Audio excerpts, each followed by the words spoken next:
warahmatullahi wabarakatuh. Perkenalkan, nama saya Afiati. Nama saya Siti Nurlala. Kami dari kelas 12 MIA 3 akan mempresentasikan mengenai analisis kami tentang nilai tokoh pejuang nasional maupun daerah. Di sini kami mengambil satu tokoh, yaitu Cut Nyak Mutia. Cut Nyak Mutia atau dipanggil Cut Muti, ia lahir pada tanggal 15 Februari 1870 di daerah Pirak, Aceh Utara. Ayahnya bernama Tengku Ben Daud Pirak. Ia adalah seorang ule balang atau pemimpin pemerintahan di daerah Pirak. Ibunya bernama Cut Jah. Cut Muti merupakan anak perempuan terkecil dari 4 saudara laki-lakinya. Kakak tertua bernama Tengku Cut Brahim, kemudian Tengku Muhammad Syah, lalu disusul oleh Tengku Cut Hasan dan Tengku Muhammad Ali. Sejak kecil Cut Nyak Muti diajarkan ilmu agama dan ilmu perang oleh ayahnya. Mutia kecil, ia sudah sangat akrab dengan nuansa peperangan dan pertempuran. Pada umur 20 tahun, Cut Nyak Muti dijodohkan dan dinikahkan kepada Tengku Syam Syarif. Namun pernikahannya pun tidak berjalan lama. Cut Mutia akhirnya bertemu dan kemudian menikah dengan Teku Muhammad atau yang lebih dikenal dengan nama Teku Cik Tunong. Awal perjuangan dari Cut Nyak Mutia dimulai pada tahun 1901, di mana Cut Mutia dan Teku Muhammad bergabung dengan Kesultanan Aceh untuk bekerja sama melawan penjajahan Belanda. Berdasarkan kedua visinya, yaitu sama-sama menentang penjajahan Belanda, akhirnya Cut Mutia bersama suaminya pun pergi ke gunung untuk melakukan penyerangan terhadap Belanda dan dengan menggunakan teknik perang gerilya. Cut Mutia tidak hanya ikut serta dalam peperangan, tetapi ia juga sebagai pengatur dalam peperangan. Strategi yang digunakan yaitu teknik perang gerilya, teknik tipu daya, teknik jebakan, serta mengirimkan beberapa spionase ke tempat-tempat Belanda berada.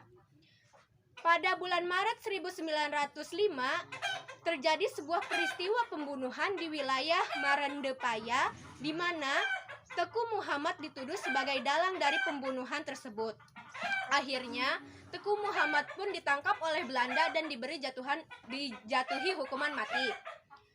Sebelum ia meninggal, Teku Muhammad pun memberi nasihat kepada sahabatnya yaitu Pang Nangro agar ia bersedia menikahi Cut Mutia dan membesarkan anaknya yaitu Teku Raja Sabi.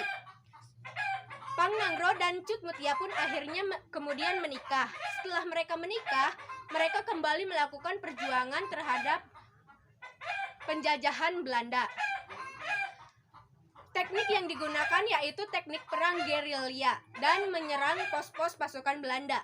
Pada 6 Mei 1907, pasukan Pang Nangro dan Cut Mutia melakukan penyerangan terhadap pos pasukan Belanda yang sedang mengawasi para pekerja kereta api.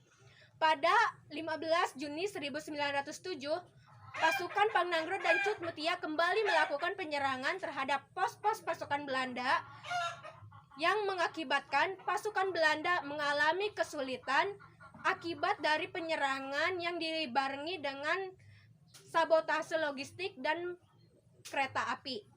Pada Agustus 1910, pasukan Belanda mengetahui tempat persembunyian dari pasukan Pang Nangro dan Cut Mutia.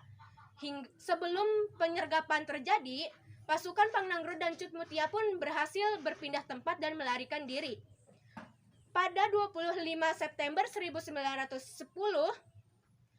pasukan Belanda kembali melakukan penyerangan terhadap pasukan Pang Nangro dan Cut Mutia, hingga Pang Nangro pun gugur dalam pertempuran tersebut.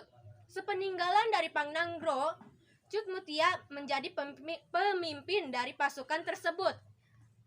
Sebagai seorang pemimpin, Cut Mutia memindahkan lokasi pertahanan ke wilayah Gayo dan Alas yang berupa tempat hutan belantara. Pada Oktober 1910, pasukan Belanda semakin intensif melakukan penyerangan terhadap pasukan Cut Mutia, hingga Cut Mutia pun kembali memindahkan lokasi pertahanan ke gunung, kemudian melakukan pertahanan di sana. Hingga pada 24 Oktober 1910, Belanda kembali melakukan penyerangan terhadap pasukan Cut Mutia, hingga Cut Mutia pun tewas dan gugur dalam pertempuran tersebut. Kesimpulannya, Cut Mutia tidak hanya dikenal sebagai wanita yang tegas, tangguh, dan pemberani, tetapi ia juga dikenal sebagai pengatur strategi yang sangat handal. Dan ia dikenal juga sebagai pemimpin dari sebuah pasukan. Sekian dari kami. Wassalamualaikum warahmatullahi wabarakatuh.